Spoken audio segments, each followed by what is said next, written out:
জামাত শিবির বাড়াবাড়ি করলে আজীবন গুপ্ত থাকার ব্যবস্থা করে দিবেন আমাদের প্রতিমন্ত্রী নুরুল হক নূর সাহেব। যেই নূর সাহেব বিগত 16 বছর বিভিন্ন সময় কুচকির নিচে অবস্থান করতেন এবং খোঁজ নিয়ে জানা যায় ওই কুচকি গুলো ছিল জামাত শিবিরের কুচকি। এর চেয়ে ভদ্র ভাষা আর তার জন্য ব্যবহার করার উপায় নেই, এজন্য যে মানুষটা তার জীবনটা রক্ষা করতে পেরেছে জামাত শিবিরের অবদানের কারণে, যে মানুষটি বিশ্ববিদ্যালয়ের ভিপি নির্বাচিত হয়েছে শিবিরের ভোটের কারণে, এবং যে মানুষটা বিগত দিনে বিভিন্ন সময়ে আক্রান্তের শিকার হয়েছে, আর তখন এই যে দুই উরুর মাঝখানে তাকে বিভিন্ন ছবিতে দেখবেন, ওই উরুগুলো জামাত শিবিরের উরু ঢাল হিসেবে ব্যবহার করে এই নূর সাহেবকে উদ্ধার করা হয়েছিল। এজন্যই শেরে বাংলার একটি কথিত কথা আছে, যার আপনি উপকার করবেন তাকে বাঁশ ক্রয় করার জন্য টাকা দিয়ে দিবেন, যাতে করে আপনার পিছন দিয়ে সে আপনাকে বাঁশ ঢুকিয়ে সহযোগিতা করতে পারে। আজকের এই বাংলাদেশের রাজনীতিতে নুরুল হক নূর সাহেবদের এবং তার সাথে আরো যারা গং সাহেবরা রয়েছেন তাদের এই রাজনৈতিক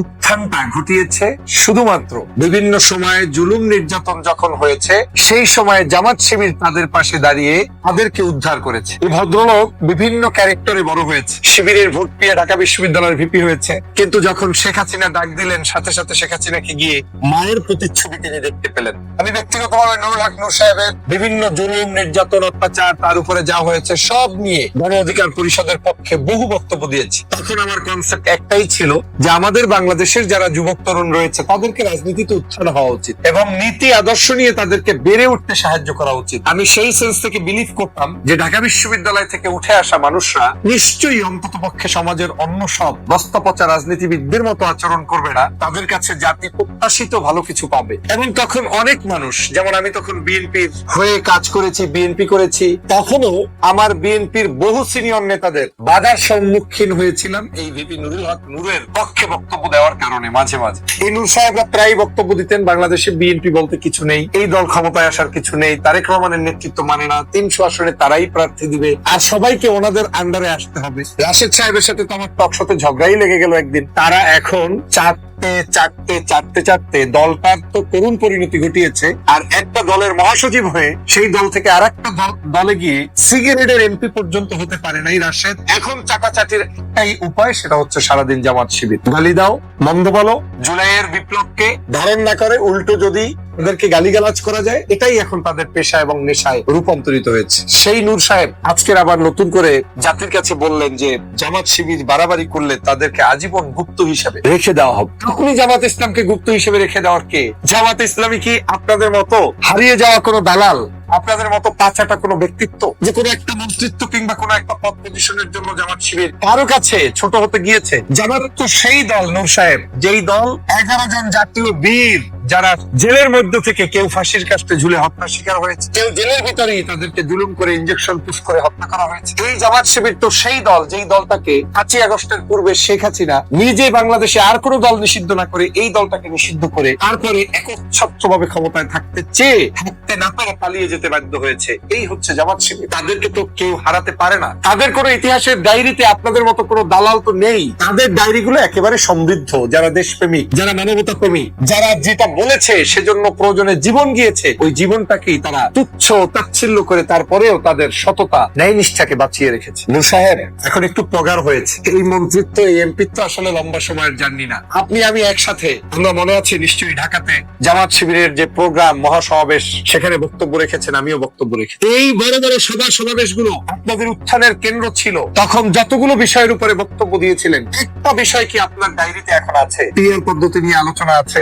উচ্চকক্ষ নিয়ে আলোচনা আছে, বিচার বিভাগ আলাদা করা নিয়ে আলোচনা আছে, প্রধানমন্ত্রীর ক্ষমতার ভারসাম্য দলীয় প্রধানের সাথে আছে, প্রেসিডেন্টের সাথে ভারসাম্য আছে, বাংলাদেশের সংস্কার নিয়ে বিন্দুমাত্র কোনো কিছু আছে? গণভোট নিয়ে আছে? নেই। তাহলে কি আছে? আপনাদেরকে সাবজেক্ট ধরিয়ে দেওয়া হয়েছে শুধুমাত্র জামাত শিবিরকে গালিগালাজ করেই আপনাদের মন্ত্রিত্ব চালাতে হবে। দুঃখ হয় আপনাদের মতো নেতাদের চেহারা দেখলে, দুঃখ হয় এজন্য যে আপনাদেরকে এখন শুধুমাত্র মন্ত্রিত্ব এমপিত্ব বাঁচিয়ে রাখতে হচ্ছে শুধুমাত্র এই জামাত শিবিরকে গালি দিয়ে। যে কাজটি আওয়ামী লীগের সময় বিভিন্ন জনকে করতে হয়েছে, তখন তারা আওয়ামী বিরোধিতা করেছিলেন এই একই কারণ দেখিয়ে। আজকে সেই কাজটা আপনি করছেন। আপনি হুঙ্কার দিচ্ছেন যে গুপ্ত বানানোর ব্যবস্থা করা হবে। তার মানে আপনি জুলুম নির্যাতনের স্টিমুলার চাপিয়ে দিয়ে তারপরে কিছু একটা করতে চান। নূর সাহেব, এটা বাংলাদেশ, এটা 24 পরবর্তী বাংলাদেশ।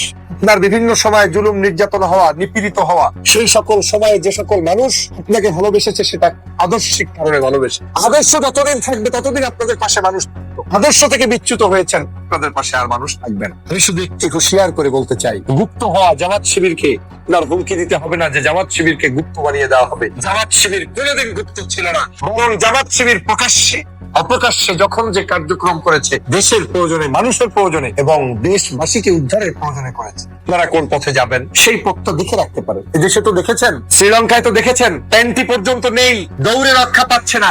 বাংলাদেশে কিছু দালাল যদি সত্যিকার অর্থে কোন সিচুয়েশন আসে, তখন যদি তারা এখনো সঠিক পথে না যায়, তাহলে সেই রকম প্যান্ট খোলা রাজনীতিবিদদের তালিকায় আপনারা পড়ছেন কিনা একটু ভেবে দেখুন। আর কিছু না, প্রোটোকল থাকলে অনেক বড় কিছু ভাবা যায়। প্রোটোকল ছাড়া একটু মেট্রো রেলের চলে দেখেন, সাধারণ নাগরিকদের সিটের পাশে বসে দেখেন, লোকাল বাসে চড়ে দেখুন, মানুষের আশেপাশে একটু সভা সমাবেশে গিয়ে দেখুন, মানুষের মূল্যায়ন পান কিনা। এত সস্তা ভেবে রাজনীতি করা যায় না, একদিনের রাজনীতি না। আমার তো সন্দেহ হয়, আমি অ্যাডভান্স বলে দিচ্ছি, এই নূর সাহেবরা আবার কোনো না কোনো সময় এই জামাতের পেটে ওঠার চেষ্টা করবে। আমি জানি না জামাতের তখন ভূমিকা কি হবে, কিন্তু বুঝে গেলাম এরা এটাই করবে। এখন ক্ষমতার জন্য বিএনপির সাথে এখান থেকে কোনো না কোনো কারণে যখন বিএনপির দুর্দিন টের পাবে, তখন আবার জামাত শিবিরের কাজে ওঠার চেষ্টা করবে। সেই সময় হয়তো কিছু কিছু ভাই তাদেরকে নিবেনও, সেটা আপনাদের রাজনৈতিক সিদ্ধান্ত, কিন্তু এরা এটাই করে বেঁচে থাকবে, কারণ এরা জানে এভাবেই বেঁচে থাকতে হয়। আওয়ামী লীগ যদি নমিনেশন দিত কিংবা আওয়ামী লীগ যদি মন্ত্রিত্ব দিত, মাঝে মাঝে বক্তৃতায় বলে ওরা দিতে চেয়েছে, দেয়নি, আসলে দেয়নি, নেননি, খাননি, তাই খাননি। এরা পেলে সবই খেয়ে পুষে তারপরে হতো। রাশেদদের চরিত্র দেখলেই বোঝা যায় কিভাবে একটি দলে প্রবেশ করলে যে মায়ের চাইতে মাসির দরদ বেশি। মানে তাদের বক্তব্য দেখলে আপনি হাসবেন না কাঁদবেন, সে কারণে ভালোবেসে। আদর্শ যতদিন থাকবে ততদিন আপনাদের পাশে মানুষ। আদর্শ থেকে বিচ্যুত হয়েছেন, আপনাদের পাশে আর মানুষ থাকবেন। আমি শুধু একটি হুঁশিয়ার করে বলতে চাই, গুপ্ত হওয়া জামাত শিবিরকে আপনার হুমকি দিতে হবে না যে জামাত শিবিরকে গুপ্ত বানিয়ে দেওয়া হবে। জামাত শিবির কোনোদিন গুপ্ত ছিল না, বরং জামাত শিবির প্রকাশ্যে অপ্রকাশ্যে যখন যে কার্যক্রম করেছে দেশের প্রয়োজনে, মানুষের প্রয়োজনে এবং দেশবাসীকে উদ্ধারের প্রয়োজনে করেছে। আপনারা কোন পথে যাবেন সেই পথটা দেখে রাখতে পারেন। এদেশে তো দেখেছেন, শ্রীলঙ্কায় তো দেখেছেন, প্যান্টি পর্যন্ত নেই, দৌড়ে রক্ষা পাচ্ছে না। বাংলাদেশে কিছু দালাল যদি সত্যিকার অর্থে কোন সিচুয়েশন আসে, তখন যদি তারা এখনো সঠিক পথে না যায়, তাহলে সেই রকম প্যান্ট খোলা রাজনীতিবিদদের তালিকায় আপনারা পড়ছেন কিনা একটু ভেবে দেখুন। আর কিছু না, প্রোটোকল থাকলে অনেক বড় কিছু ভাবা যায়। প্রোটোকল ছাড়া একটু মেট্রো রেলের চলে দেখেন, সাধারণ নাগরিকদের সিটের পাশে বসে দেখেন, লোকাল বাসে চড়ে দেখুন, মানুষের আশেপাশে একটু সভা সমাবেশে গিয়ে দেখুন, মানুষের মূল্যায়ন পান কিনা। এত সস্তা ভেবে রাজনীতি করা যায় না, একদিনের রাজনীতি না। আমার তো সন্দেহ হয়, আমি অ্যাডভান্স বলে দিচ্ছি, এই নূর সাহেবরা আবার কোনো না কোনো সময় এই জামাতের পেটে ওঠার চেষ্টা করবে। আমি জানি না জামাতের তখন ভূমিকা কি হবে, কিন্তু বলে গেলাম এরা এটাই করবে। এখন ক্ষমতার জন্য বিএনপির সাথে এখান থেকে কোনো না কোনো কারণে যখন বিএনপির দুর্দিন টের পাবে, তখন আবার জামাত শিবিরের কাজে ওঠার চেষ্টা করবে। সেই সময় হয়তো কিছু কিছু ভাই তাদেরকে নিবেনও, সেটা আপনাদের রাজনৈতিক সিদ্ধান্ত, কিন্তু এরা এটাই করে বেঁচে থাকবে, কারণ এরা জানে এভাবেই বেঁচে থাকতে হয়। আওয়ামী লীগ যদি নমিনেশন দিত কিংবা আওয়ামী লীগ যদি মন্ত্রিত্ব দিত, ওই মাঝে মাঝে বক্তৃতায় বলে ওরা দিতে চেয়েছে, দেয়নি, আসলে দেয়নি, নেননি, খাননি, তাই খাননি। এরা পেলে সবই খেয়ে পুষে তারপরে হতো। রাশেদদের চরিত্র দেখলেই বোঝা যায় কিভাবে একটি দলে প্রবেশ করলে যে মায়ের চাইতে মাসির দরদ বেশি। মানে তাদের বক্তব্য দেখলে আপনি হাসবেন না কাঁদবেন। মানে বিএনপি করেছে 50 বছর পর্যন্ত, সেই সকল নেতাও যে বক্তব্য দেয় না, যেভাবে গালিগালাজ করে না, তার চেয়ে 1000 গুণ বেশি করে এই রাশেদ সাহেবরা, নূর সাহেবরা। প্রিয় দেশবাসী, অতএব এই গুপ্ত বলে জামাত শিবিরকে যে হুমকিটা দেওয়ার চেষ্টা করছেন, এই হুমকি না দিয়ে নিজের চরিত্র গঠনের চেষ্টা করুন নূর সাহেব, না হয় পালানোর পথ পাবেন।